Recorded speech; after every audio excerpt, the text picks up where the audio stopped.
Idyllic islands in the middle of nowhere, home to the greatest variety of marine species on the entire planet. More than 700 different types of coral, both hard and soft, in countless shapes, sizes, and colors.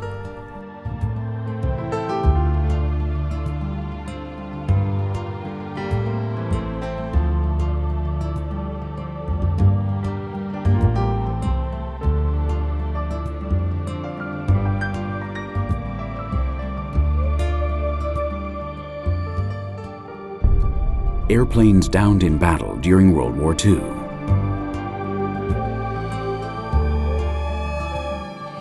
Ancestral ceremonies revealing age-old cultural mysteries. The people here call it Ampat, but for us, this part of Indonesia will always be the Garden of Eden lost.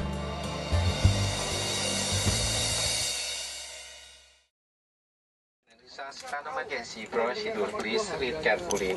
Terima kasih atas perhatiannya dan selamat menikmati penerbangan ini. Thank you for your attention and have a nice flight.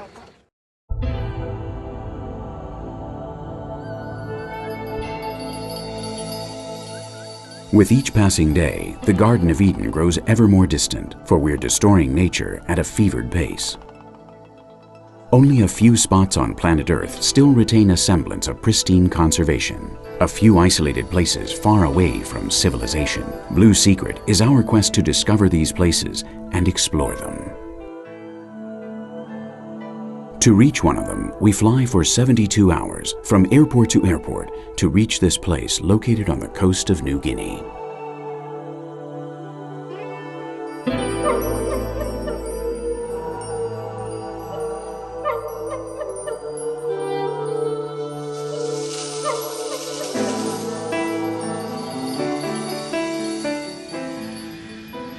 We reach the town of Sorong, in Irian Jaya, located on the northeast side of the great island of New Guinea, part of Indonesia.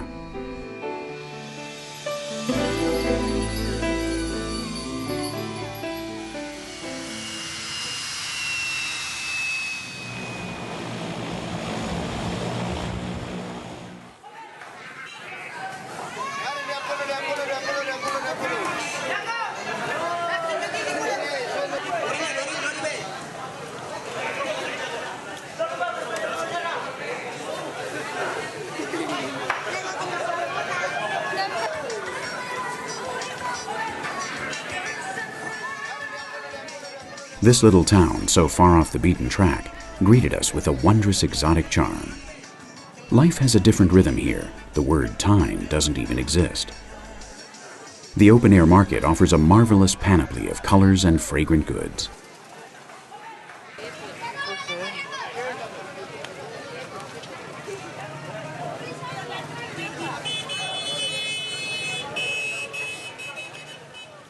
Where humans tread, pollution and refuse follow.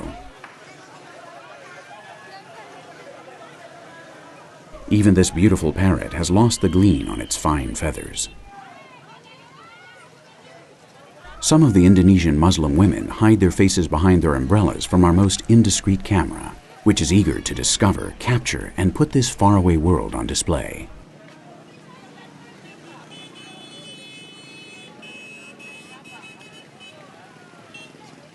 One can get a fine introduction to this town's lifestyle, the customs of its people, and especially their culinary traditions at the market. Of course, there would be coconuts.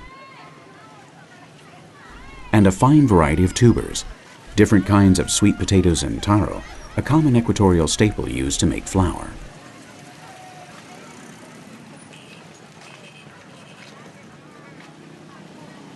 Mangoes, papayas, and other tropical fruit lend a touch of color and sweetness to the atmosphere.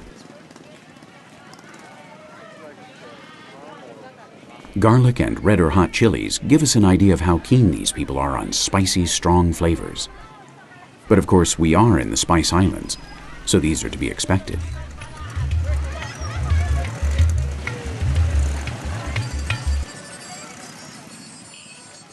The portable fish stand provided us with a kind of foreshadowing of what we would find later, but alive and underwater.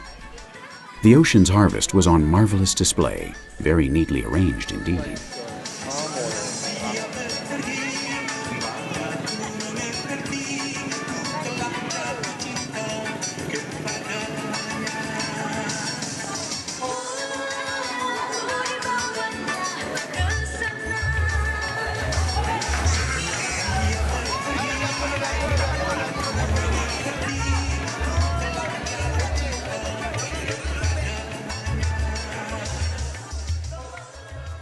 When we saw this small shark, we could hardly have imagined the nasty surprise we'd receive later when we went diving.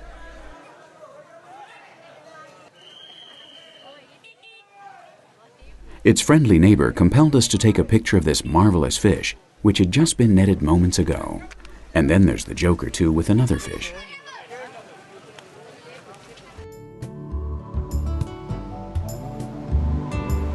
We left the market so we could get an early start on our adventure. We set course for the approximately 600 islands of the practically unknown archipelago called Ampat.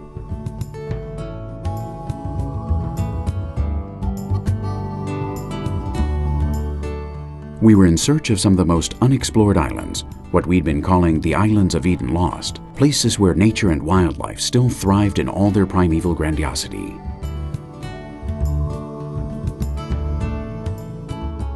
Situated between four bigger islands, those of Batan, Waigeo, and Gam to the north, and right next to the great island of Misool, was our base camp on the beautiful island of Cree.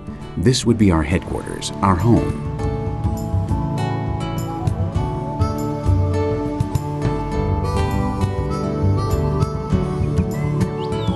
From here, we would venture out in search of the new sensations that awaited us, a world of mysterious underwater wonders and astonishing beings.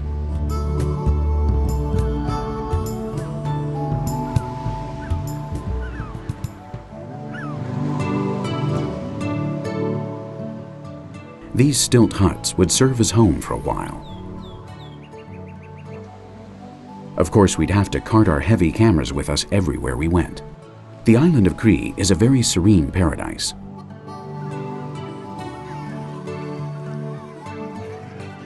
The locals greeted us heartily.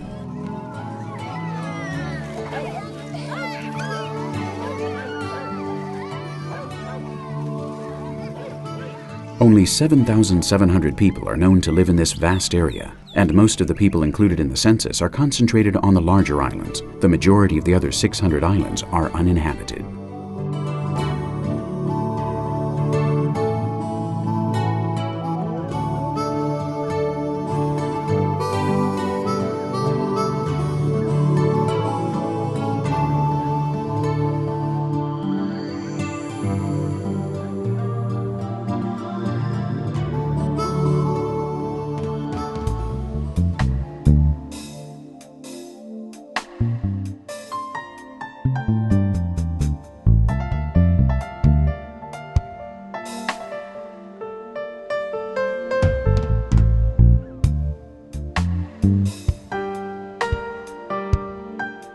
We first explored the islets off Pham Island, which boasts the incredible phenomenon we call Balm Garden.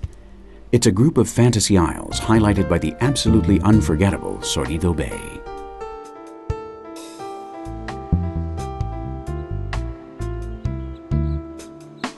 This captivating area is made up of a magical labyrinth of oddly eroded cone-shaped isles smothered by a coat of dense plant life.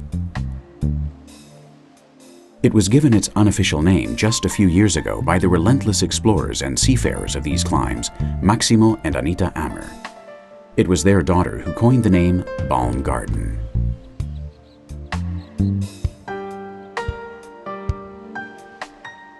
The inland limestone hills have yet to be explored, so surely there are more than one new species just waiting to be discovered.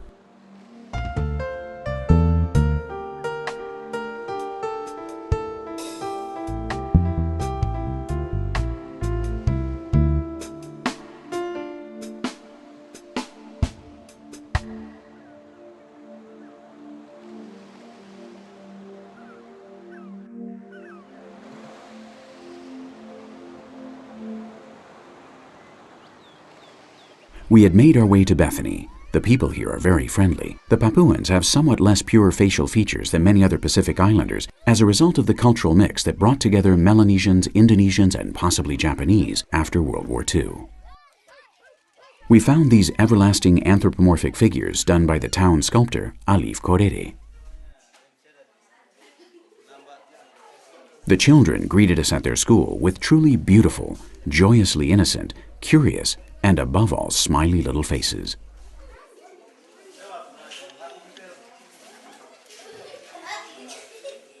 Their teacher asked them to sing some songs for us.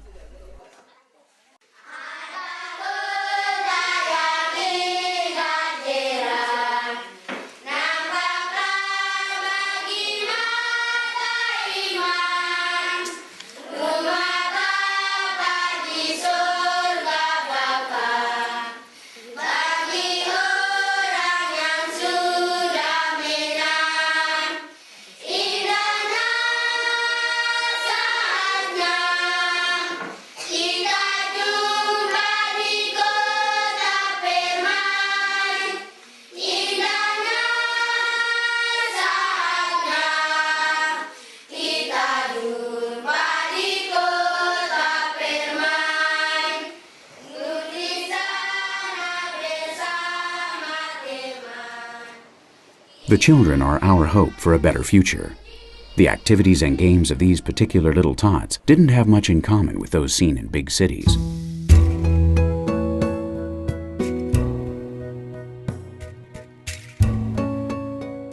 But after the fun was over, it was time to head out to sea. Our canoe had a kind of stabilizing device, a very distinctive characteristic of many South Seas boats. The balance beam is also used as an improvised trampoline.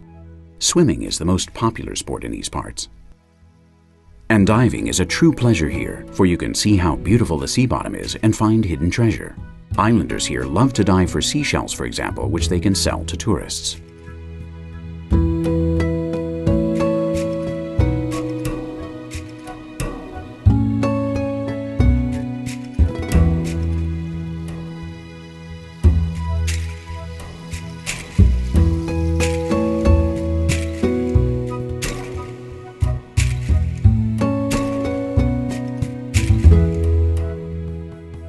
Now that we were surrounded by the crystal clear waters we traveled so far to find, we said goodbye to our new friends and set our sights on discovering the secrets of the fabulous expanse of ocean gracing the shores of these astonishing islands.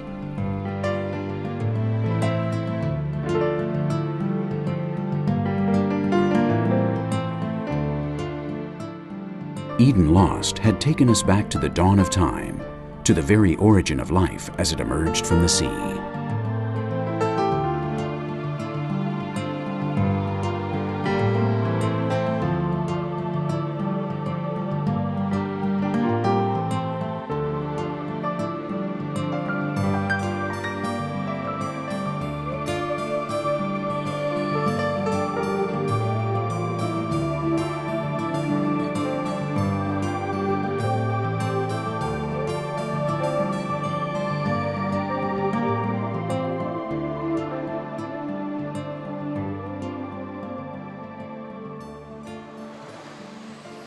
Below our huts, we discovered a lush, gently rolling emerald-colored meadow of Poseidonia seaweed, considered by many to be an elixir of longevity for many living beings, especially sea turtles.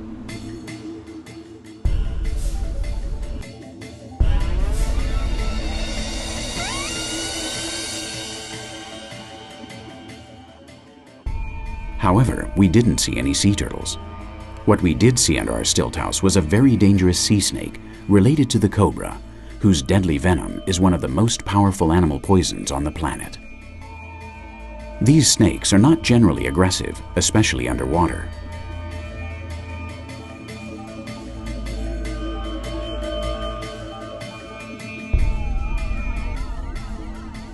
But this beautiful specimen was curious about us and our cameras. It seemed to get a bit nervous, in fact aggressive even, when it saw its reflection in our camera lens and perhaps thought it had come face to face with an adversary.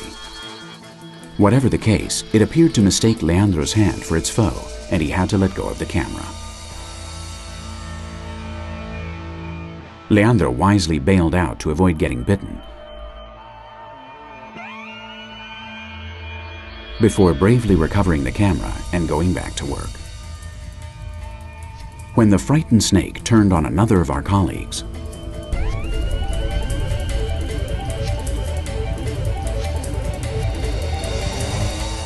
she was quick to take refuge behind a stilt.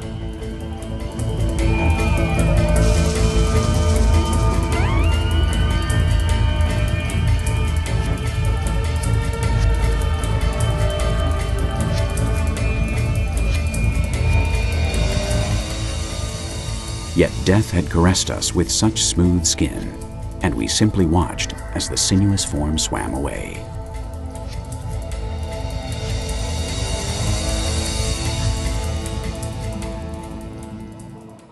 The pylons of our stilt house make for good hiding places. At least this crab seems to think they do. Underneath our picturesque little houses, in the very shallow water, we were privy to the unusual behavior of this magnificent shoal of tiny fish. When these creatures feel threatened, they simulate a giant silver snake, which will scare off even the most experienced predators.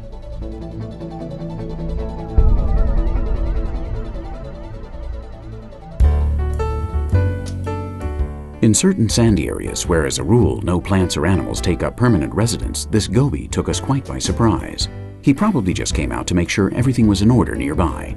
But he wasn't alone. His little partner is a tireless worker, the blind digging crayfish, whose task seems to be to keep their domestic quarters in ship-shape order. The crayfish even decorates the entrance, which leaves us in awe, even wondering if the little guy with such acute architectonic instincts is really blind. But while the goby continues his surveillance rounds in defense of the fort, the crayfish shows us he is truly blind by probing for his pal with its antenna, just to make sure where he is.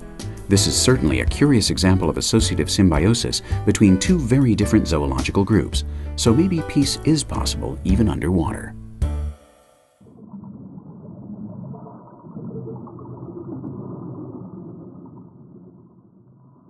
In this kind of sandy location, we came upon an astonishing creature, the Pegasus fish. It's a relative of the seahorse, but this one is only 3 centimeters long.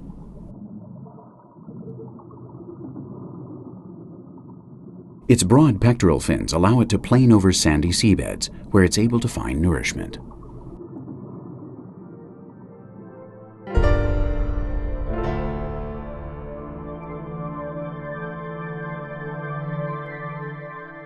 In this glorious sanctuary of life, we had a very unpleasant surprise.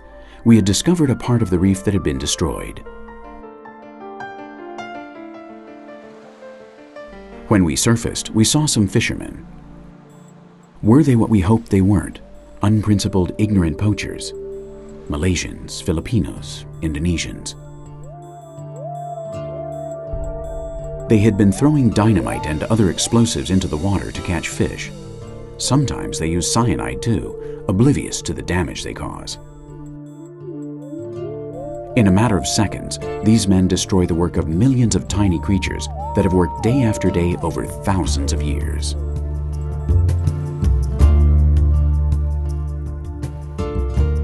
Where ecological destruction had yet to make its mark, we were privileged to come upon truly wondrous places, unspoiled reefs where Mother Nature has toiled for millions of years without disturbance.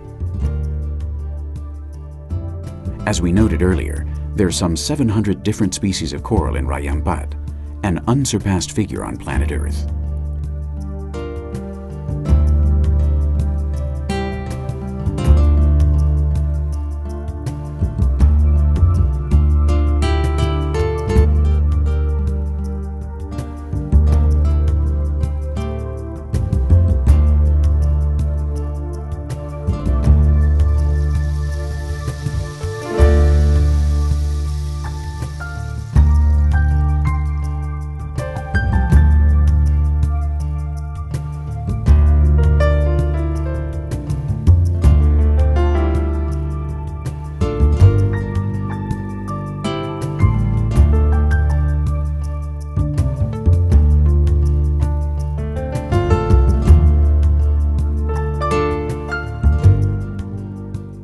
What looks like rivers is actually a system of canals traversing the islands. The light that penetrates through the jungle canopy makes these landscapes truly unique.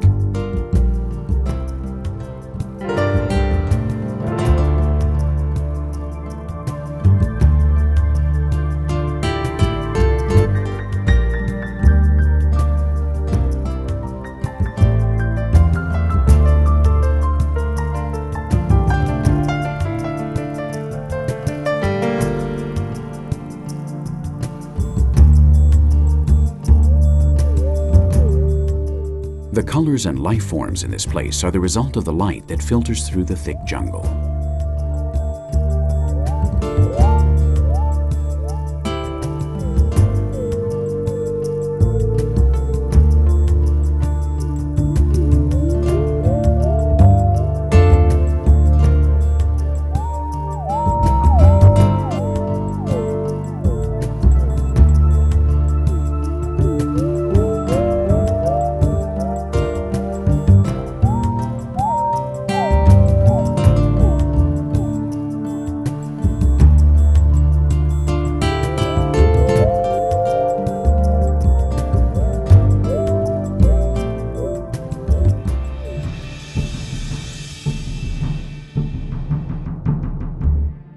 Stag coral grows in large colonies. These particular areas are the domain of only one species, which thrust forward like some kind of unstoppable army. They reproduce quickly and constantly, forming fabulous calcareous fortresses. They can even grow so large as to form an entire atoll. Of course, their enemies and disease pose constant threats to their very survival.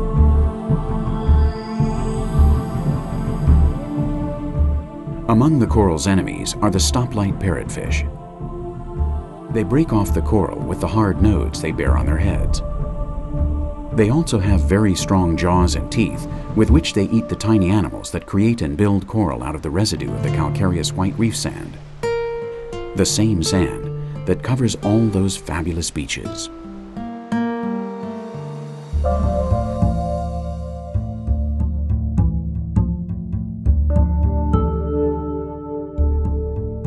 Many vertebrate and invertebrate species play important roles in the ecology and environment of these exotic, extraordinary places, where life thrives in often unusual ways. No fewer than 1,100 different species of fish have been classified in these heavenly waters, the greatest number of marine species in any comparable area on the face of the planet.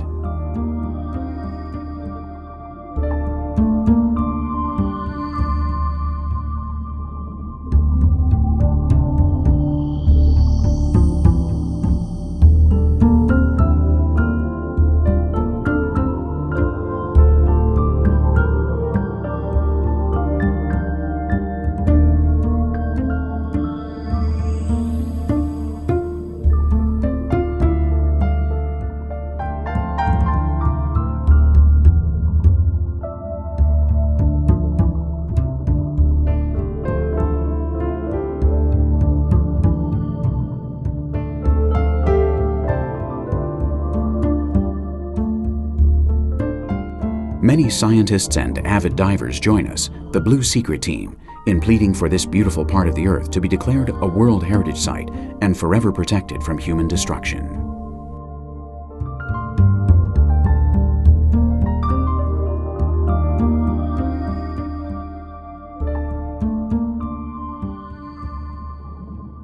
This almost invisible creature is the stonefish with its poisonous spines.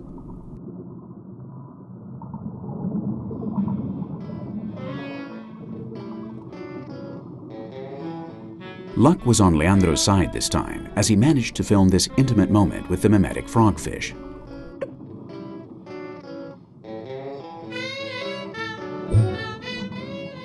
It has its own little fishing rod, bait and all, which it uses to attract unsuspecting little quarry towards its enormous jaws.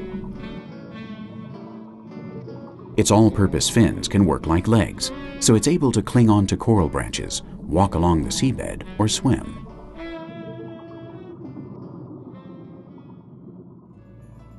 Brain coral is one of the most curious and interesting species on the reefs.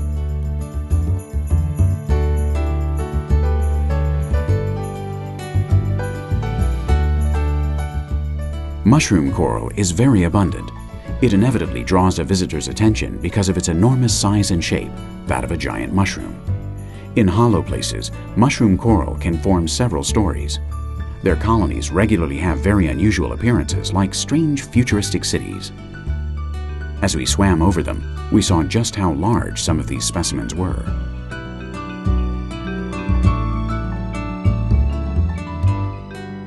Among the hard coral structures, we discovered a great variety of species and shapes. each one seemingly more beautiful and original than the one before.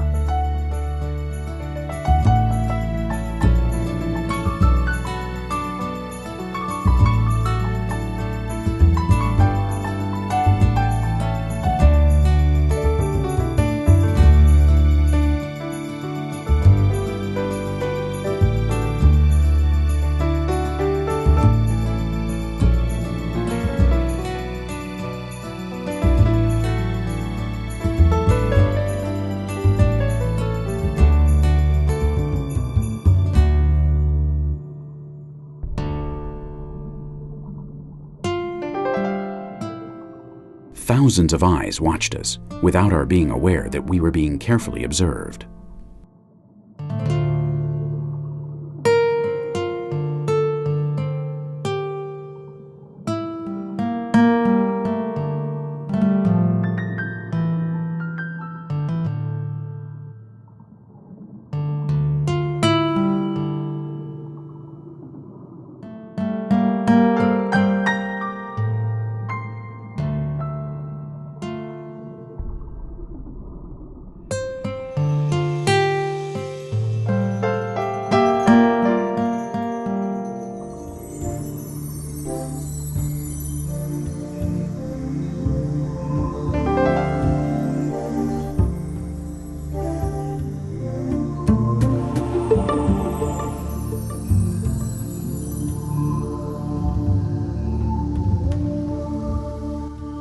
Among the 700 species listed in the Ampat archipelago is the largest mollusk in the world.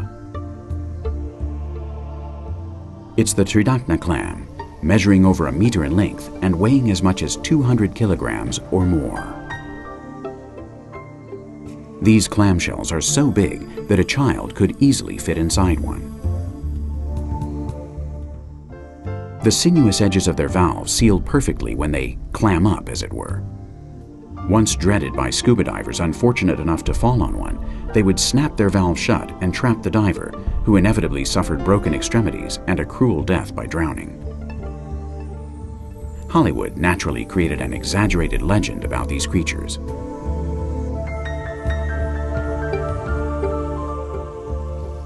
The Tridacna clam encrusts itself into the corals by using the sharp cutting edges of their shells. Its fleshy mantle and sensual interior is hardly complex. There's an orifice for breathing and another for eating and excreting. They ingest plankton and a necessary supply of oxygen at the same time.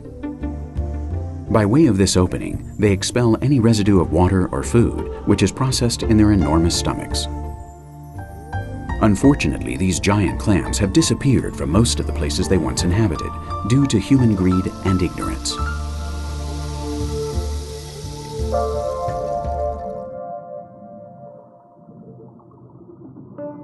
The sea slug is a nudibranch. That's a fancy word meaning they have no gills during their larval stages.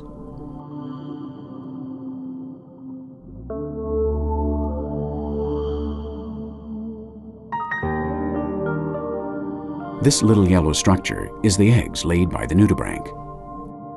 So colorful and strange, they seem to find their paradise here.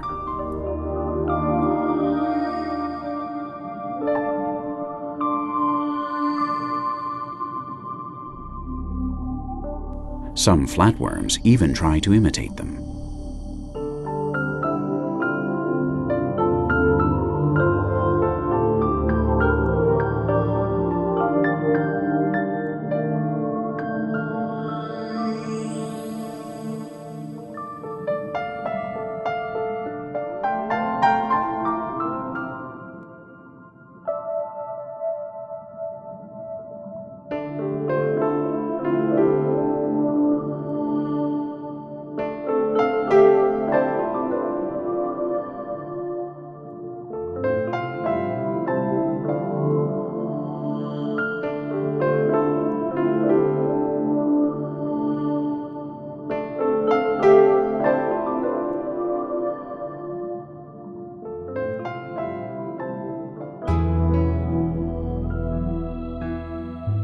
After 2 weeks of diving, we were frankly surprised that we'd hardly seen any sharks.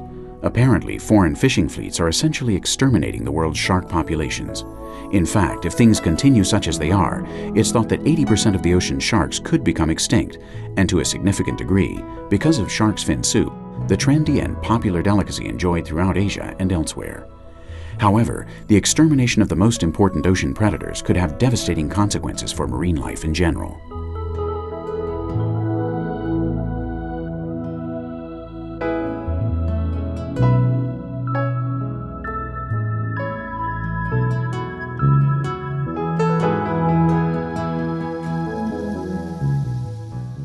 It was then we remembered our dead shark, a sign of what we would come to find.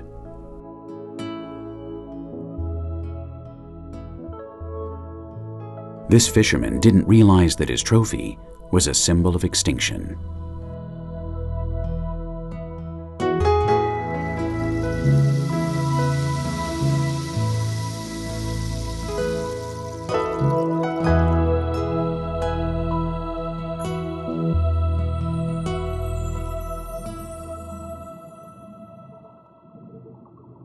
Well aware of the effort it would take, we were determined to find two of the most mysterious and little-known shark species. And we found the painted epaulette shark, which is similar to the European cat shark. Similarly small, it measures hardly 50 centimeters long. It can walk on the seabed using its fins.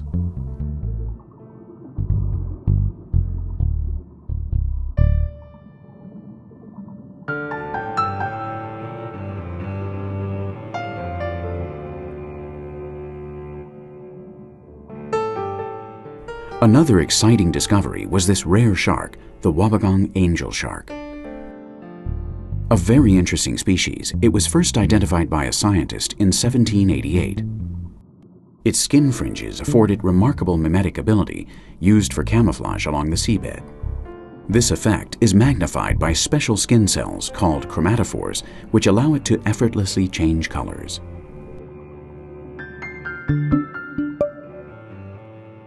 As a rule, these sharks are not aggressive. However, their inoffensive appearance mustn't be taken for granted, for if provoked, they will bite with their sharp teeth and not let go, and suck till they can suck no more. A diver once surfaced with one locked on his arm, and they had to kill it before it would let go. And yet, they're so very elegant, especially when swimming, a truly beautiful sight. Angel sharks belong to a species between sharks and stingrays.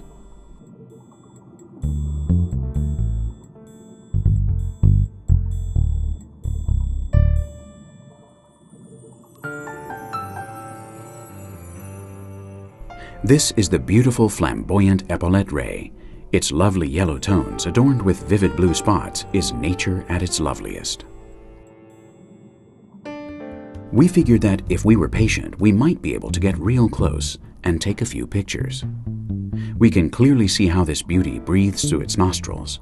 And how about those eyes?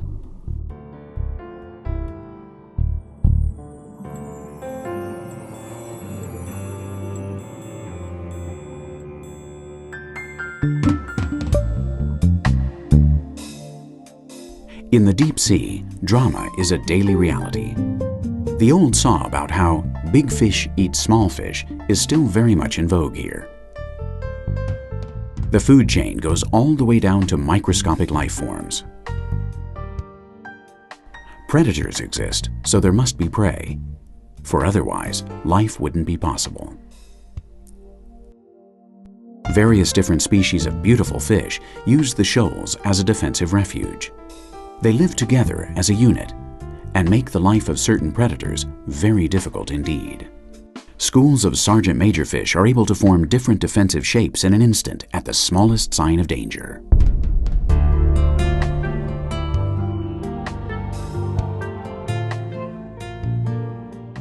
We found this sea cucumber in a very unusual posture, pensive it seemed, erect, looking for a place to go perhaps? But no, these are veritable hoovers of plankton and sea soil. The enormous variety of species on Earth, each as remarkable as the next, is comprised in large part of large groupings of invertebrates, and the largest of these is the sea fan, also known by the name gorgonian.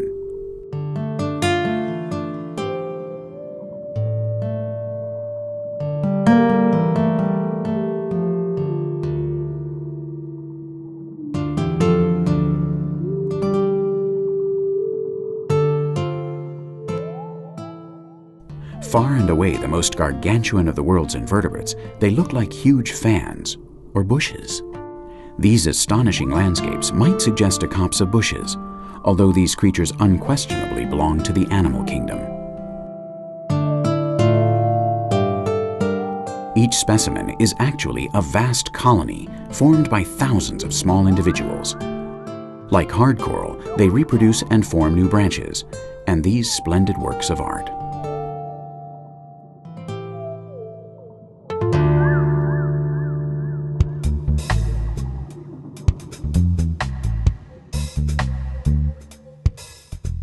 We made sure to stay alert and be very observant of every centimeter. We didn't want to miss anything.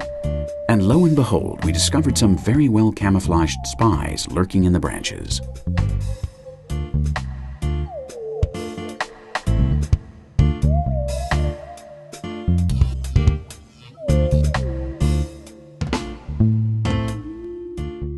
This tiny porcelain crab likes to take cover under sea cucumbers.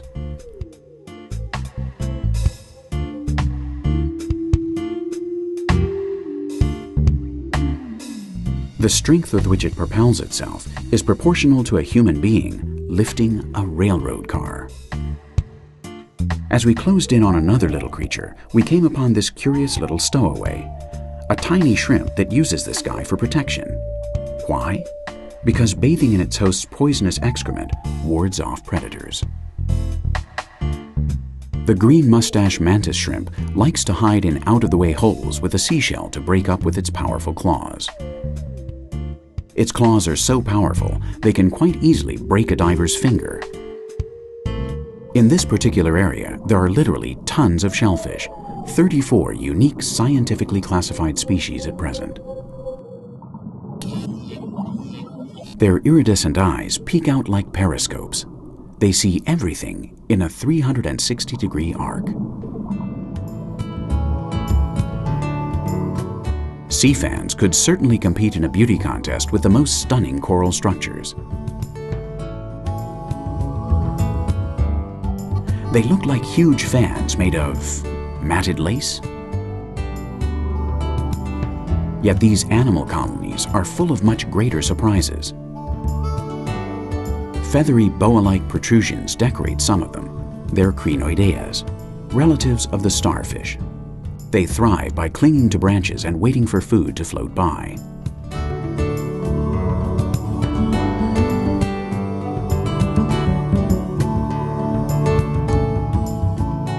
They fancy the branches of the giant basket starfish, whose arms are almost 2 meters long.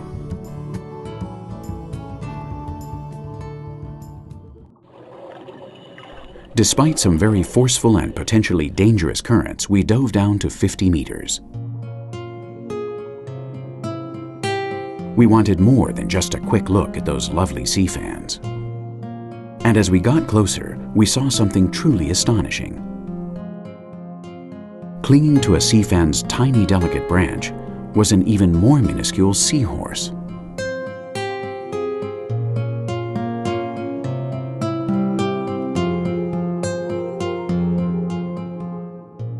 It was hardly the size of a fingertip. Yet this little seahorse can change the shape of its head to hide from predators.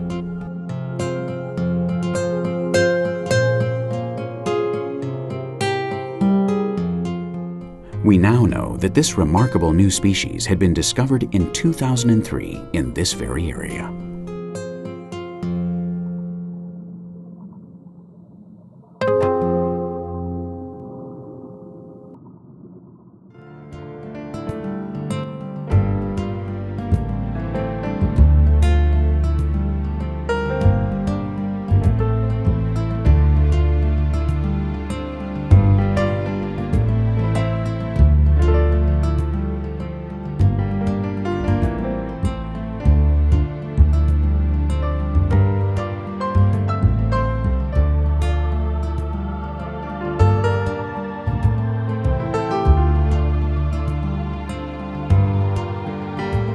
On this day, a tremendous agglomeration of marine life prevented us from seeing the ocean floor.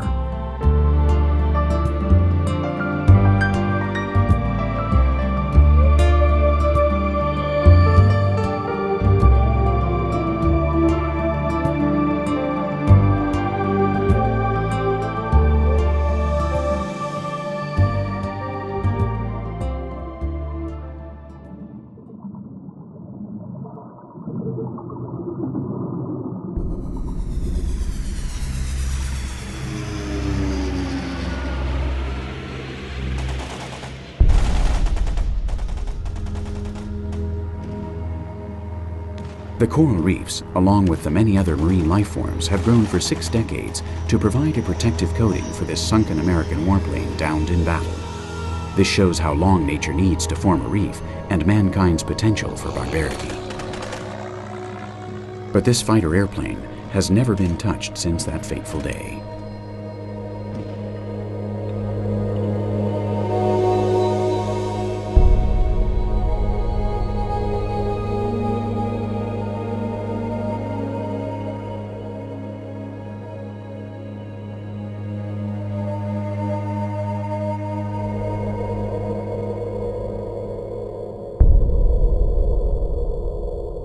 Its deadly machine guns were silenced forever in the placid waters of the Pacific Ocean.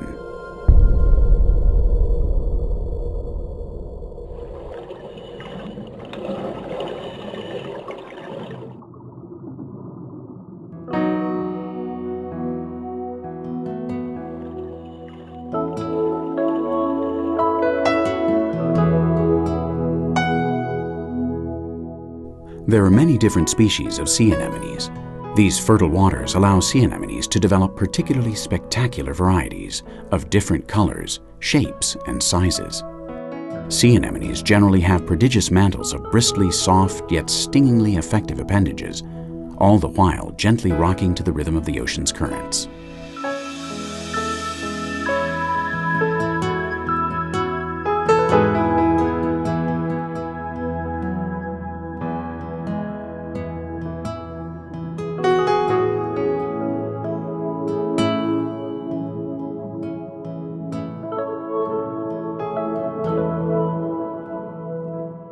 These thriving hydras are frequently found in a kind of loose association with other creatures, shrimp, crabs, and the brightly colored clownfish.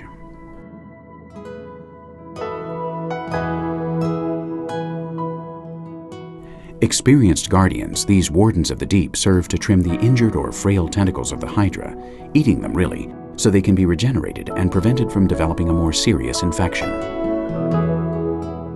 They also rub up against the anemones and cautiously coat themselves with a thin layer of poisonous protection, which can kill most of the fish they'll likely encounter here, just in case.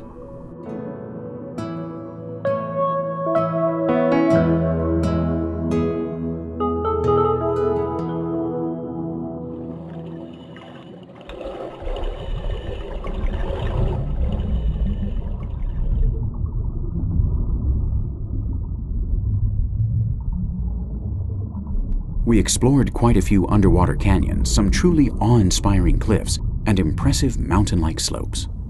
Life doesn't tend to teem in areas like these.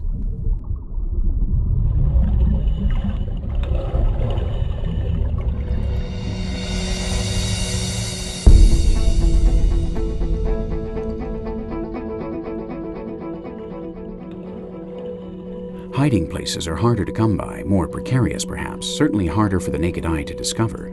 The creatures that reside here tend to inhabit very tiny cracks or very large caves, while other passers-by seem content to just tool by and see the sights.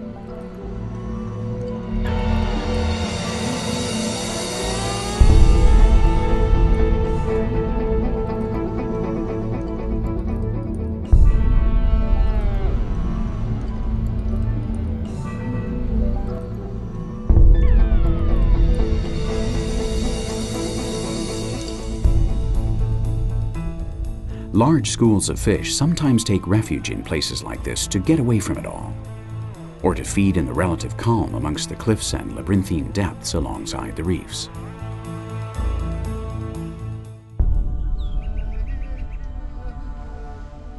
From our boat, our Papuan friends point out some frankly ghastly-looking caves.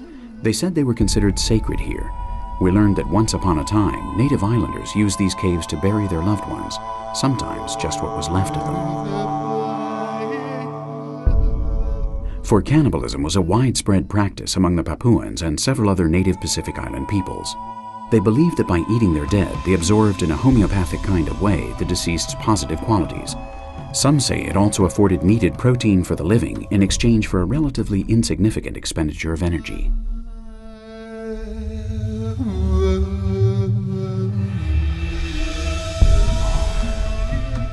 Whatever the case may be, key anthropological discoveries point to a clear evolution of such practices over time, up to the present day in fact. We were told that the most recent of these islanders' ancestors had been buried here about 100 years ago, and yet the vases appear relatively modern. We clearly recognized a Maastricht signature.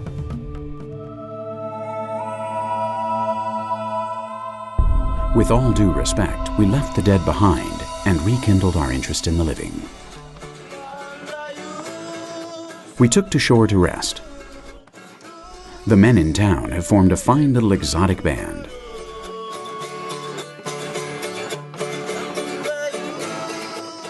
The Papu guitar, they told us, was made by the man playing it. The Spanish guitars and lute all sounded remarkably good.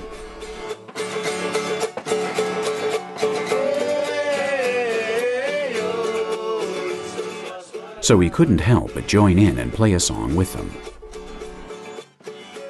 But of course, we were also interested in exploring the nightlife on the reef, certain to be both surprising and enlightening. As soon as the sun had so serenely, so splendidly succumbed to the night, we readied our equipment and headed out to sea. At night, on the ocean, darkness pervades one's senses. The experience is, to say the least, uniquely thrilling.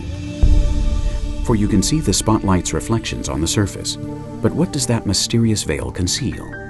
In the absence of daylight,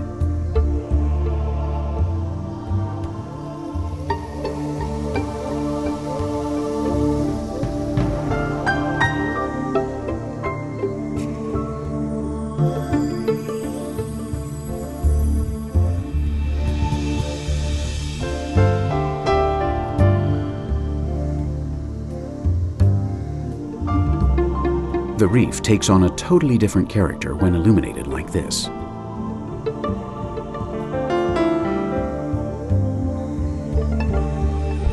In the darkness, we were frightened by a rock.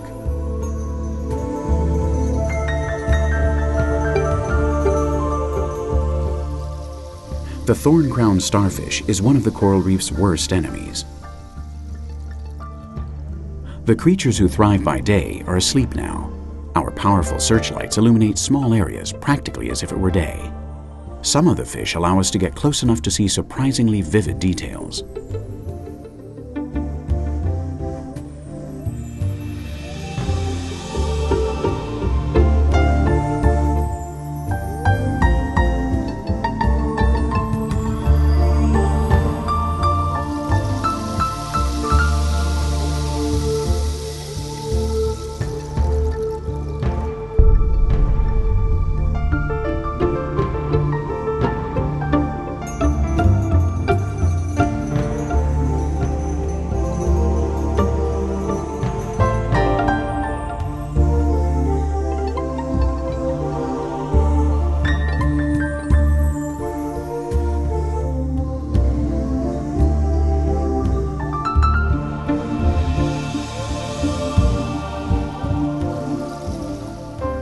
The nurse shark shies away from the artificial light.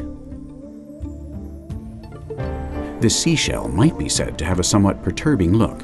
It has a hook allowing it to swivel around when lying face up. Certain other creatures resort to fairly curious tricks. At the entrance to this small cave, a parrotfish has woven strands of mucus. This is its way of making its hideaway look uninhabited and duping many a potential predator. We also came upon an interesting mollusk that is unique to this part of the world, the bobtail squid. Bobtail squid have the ability to instantly change the shape of their outer skin in order to easily trap prey with their agile tentacles. Discovering the secrets of the deep in the dark of night is twice as exciting when you don't know exactly what you're going to find. We were very fortunate to happen upon a green turtle, for they're almost extinct now.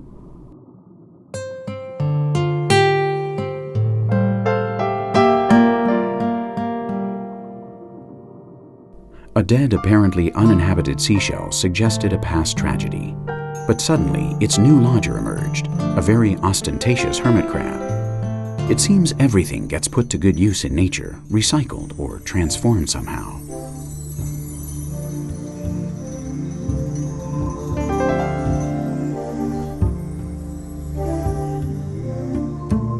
Amongst the reef's multicolored contours, a crocodile scorpionfish gave us a show of its truly fascinating mimetic abilities, and then let us get a close-up look at it. Remarkably subtle anatomical detail, tiny ectospikes, and nodes like the ones we'd seen on certain kinds of seaweed and other creatures we'd observed along the reef. The red scorpionfish belongs to the same family as the crocodile scorpionfish. But it chooses to hunker down on the ocean floor to avoid detection. Its large eyes are well designed for acute night vision. All through our last dive, in fact, we could hardly help noticing him watching us. Our tanks were practically out of air, and as we surfaced, the sun was just below the horizon. Our eyes, our souls, were brimming with the beauty of the life we had just seen. These glorious isles were mistaken for warships and bombed during the Second World War. Will we ever learn? I only hope that the children's songs we heard and their smiles won't be shattered by the greed of the more powerful.